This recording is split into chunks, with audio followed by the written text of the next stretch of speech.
Hey there, Sharon Horne-Ellstrom here. Welcome to day 95 of our Be a Better You annual challenge. Today we are hopping into, we came up with a relationship area. We're talking about relationships all this month.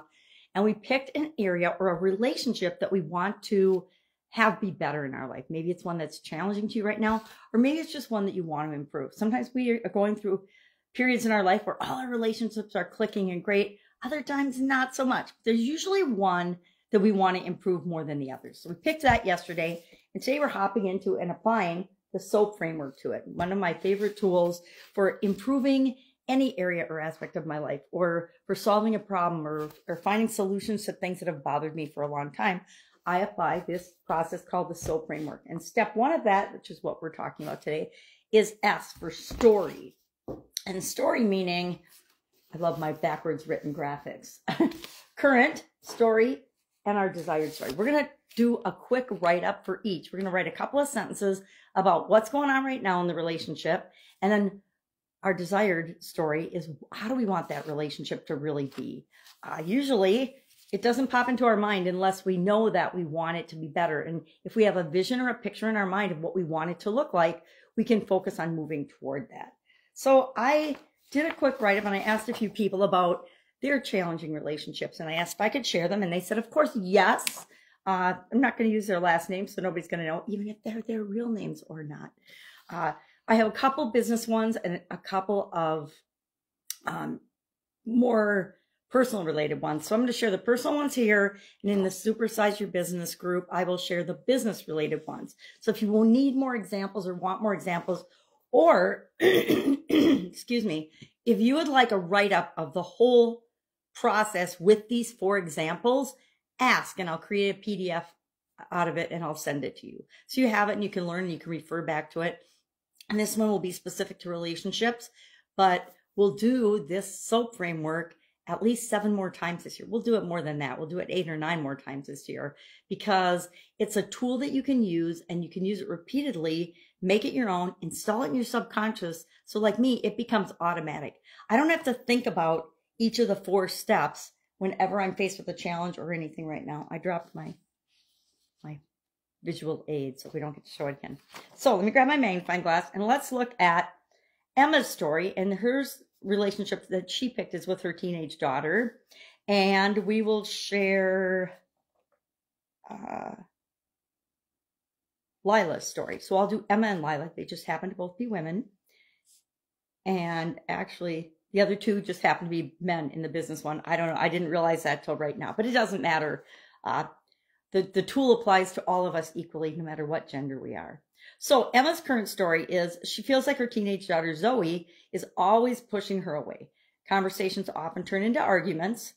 Emma feels disrespected, and Zoe feels misunderstood. They used to be close, but now there's constant tension. Can anyone relate to that? I had a teenage daughter. Now she's 31, but when she was a teenager, we definitely had some of that going on.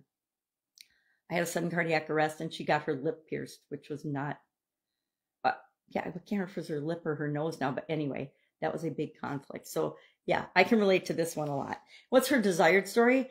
Emma wants to have a respectful, open relationship with Zoe where they can talk honestly without arguing. She wants to feel like an ally in Zoe's life, again, not an enemy. Zoe wants to feel heard and supported, not judged. I think this is a pretty typical relationship, or it's not a relationship. It's a period that our relationships go through. I think we need to keep in mind that our current story is just what's going on right now. It's probably not what's always been, which is why we want our desired state again. But it makes it easier for us to understand and realize that we can make a difference in this by the way we respond and the way we behave. And that's the only thing we can ever control anyway. And then Lila's story, Lila and her father, the current story, Lila barely speaks to her dad. Their relationship has always been strained, especially since her parents' divorce. She feels like he doesn't know who she is and never really tried to understand her. And again, this is a story that probably many people listening can relate to. What's her desired story? Lila wants to rebuild a relationship with her dad where they can start fresh. She doesn't expect him to be perfect, but she wants to have real conversations, to feel acknowledged, and maybe even become friends someday. So those are the two stories I'll share. And that's all you need is a couple of sentences about this is what's going on right now. This is how it makes me feel. This is what I want it to be. And this is how I want to feel. I'm specifically saying, how do you want to feel? Because I think it's important to remember that we are emotional human beings first, and that's where we're going to go first with everything. So don't forget, and don't try to leave out the emotion because you're being professional or trying to write it for someone else. This is only for your eyes, unless of course you're brave enough to share it with us in the comments below, because that's always really, really valuable. I'm not going to share mine today. Maybe I'll share mine tomorrow. If I can help you in any way, hit me up and ask. But of course, our action item today is it's your turn now. So what is your current story for the relationship that you want to change or improve? And then what's your desired story? Again, why are we doing that? Because it creates the gap between where we are and where we want to be. And then the rest of the SOAP framework days we'll use to start filling in that gap so you can achieve your desired state for your relationship. Any questions, hit me up. Otherwise, I'll be with you tomorrow. Have a great day.